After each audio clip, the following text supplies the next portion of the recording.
Hey tubers, it's Potboy streaming live from the internets. Today I wanted to go over the fake news which is being reported all over social media by the New York Times, the BBC, and virtually every verified account on Twitter is talking about this infamous Doomsday Clock and apocalypse now a minute or two away as the scientists announce the Doomsday Clock has been updated. Doomsday Clock now 30 seconds nearer to apocalypse because of Trump. So we were just talking about fake news over the past couple of weeks. It was actually Hillary Clinton's people that brought up the fake news, and now you can see the mainstream media isn't even hiding it anymore. They're actually reporting this bullshit. So the New York Times, Doomsday Clock moves closer to midnight, signaling concern among scientists. Absolutely unbelievable. On Thursday, the group of scientists who orchestrate the Doomsday Clock, a symbolic instrument informing the public when the Earth is facing imminent disaster, moves its minute hand from 3 to 2.5 minutes before the final hour. It was the closest the clock had been to midnight since 1953, the year after the United States and the Soviet Union conducted competing tests of the hydrogen bomb. Though scientists decide on the clock's position, it is not a scientific instrument or even a physical one. Let's repeat that. It is not a scientific instrument or even a physical one. The movement of its symbolic hands is decided upon by the Science and Security Board of the Bulletin of the Atomic Scientists. The organization introduced the clock on the cover of its June 1947 edition, placing it at 7 minutes to midnight. Since then, it has moved closer to midnight and farther away, depending on the board's conclusions. So this board, this Science and Security Board of the Bulletin of the Atomic Scientists, this is complete bullshit, and yet every media outlet is actually reporting this right now as if it's some sort of science-based fact.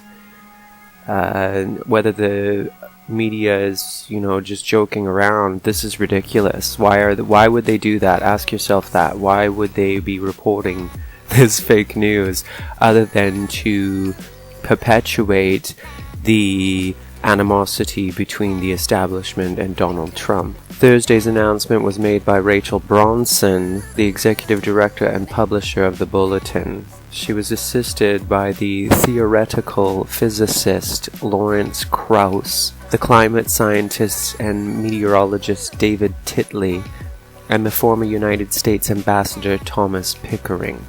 Ms. Bronson, in a post-announcement interview, explained why the board had included the 30-second mark in the measurement. She said that it was an attention-catching signal. Let's repeat that again. She says that it was an attention-catching signal that was meant to acknowledge what a dangerous moment we're in and how important it is for people to take note. Absolute bullshit.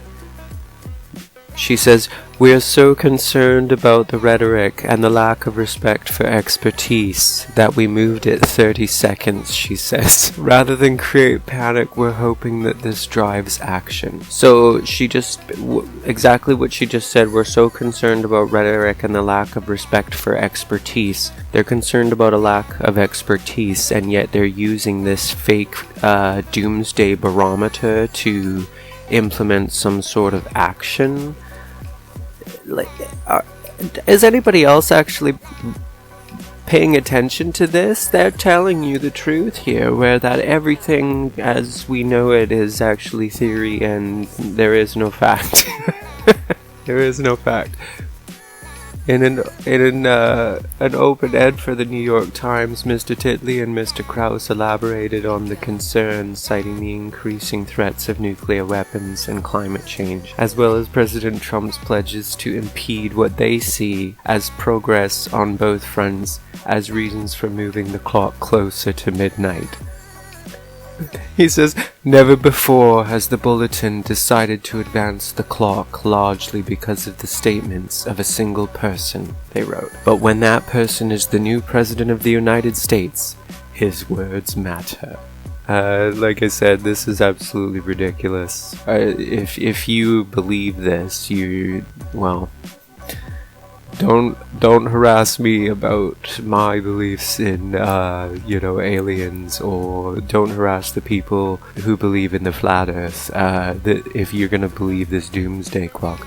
The board has held the responsibility for the clock's movements since 1973, when the bulletin's editor, Eugene Rabinowitz, died. Yes, Rabinowitz. Composed of scientists and nuclear and climate experts, the board meets biannually to discuss where the clock's hands should fall in light of world events.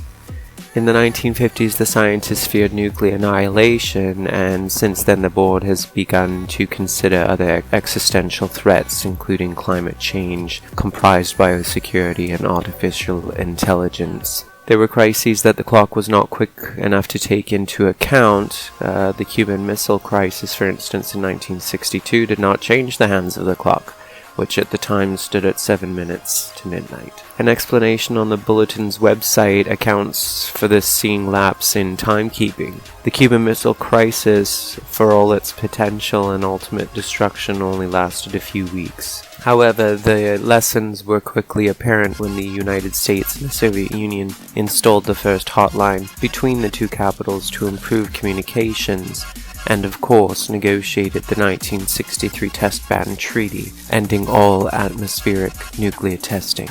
The end of the Cold War came as a relief for those who had lived in fear of nuclear annihilation for decades, and the minute hand slowly moved away from danger. In 1990 it was at 10 minutes to midnight. The next year it was a full 17 minutes away at the relatively undisturbing time of 11:43, of course 117. The illusion that tens of thousands of nuclear weapons are a guarantor of national security has been stripped away, the bulletin said at the time. But over the next 2 decades, the clock slowly ticked back.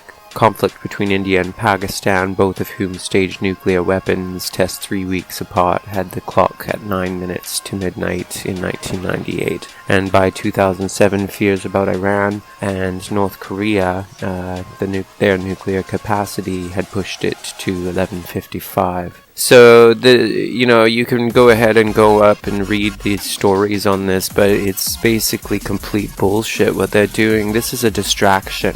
Everybody pay attention to this doomsday clock while we do something in the background, so that you don't see what we're doing, or pay attention to what we're doing. Anyways, let me know what you think about this phony doomsday clock, as well as these phony members of this bullshit atomic scientists, the Bulletin of Atomic Scientists. Anyways, there is no doomsday coming. They've been talking about this for thousands of years to control the public. Let me know what you think, and thanks for watching. Oh, and smash the like button and subscribe so I can actually start getting views again. Thanks for watching, guys.